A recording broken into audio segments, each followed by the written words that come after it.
San Juan Ibarrako jaiak izango dira Gernika Lumon San Juan Ibarrako plazan ekainaren 21 hasiko dira jai hauek, ostiralean gaueko 8etan txupinazoa izango da, 8etan barbakoa ere egingo dute, eta Oizmendi Telebistak eskainiko duen Somer Rock and Band kontzertua ere izango da bertan. Hori gaueko 10etan hasiko da, ekainaren 22an larunbatean, goizeko 12etan barbakoa egingo da, arratsaldeko 4:00 7:30 puzgarrek izango dira umentzako, 8:30 barbakoa egingo da berriz, eta 9:00 Guatxabal Band egongo da 80ko hamarkadako tributua izango dena.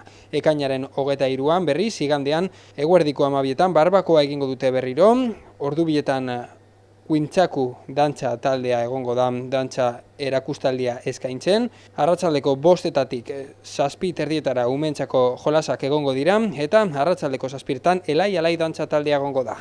Gauean, 9:30 orkesta latindarra egongo da dantza eta animazioa, hain zuzen ere ekainak 24ean. Ordez, astelenean, arratsaldeko 5:00 7:30 puzgarriak egongo dira, arratsaldeko 8:00 txokolata da egongo da gomago txiki aurrean, arratsaldeko 8:30 ere zaibordizko showa egongo da umentzako, eta gozoki poltsak egongo dira horrez gain, eta 9:30 jaien amaiera izango da.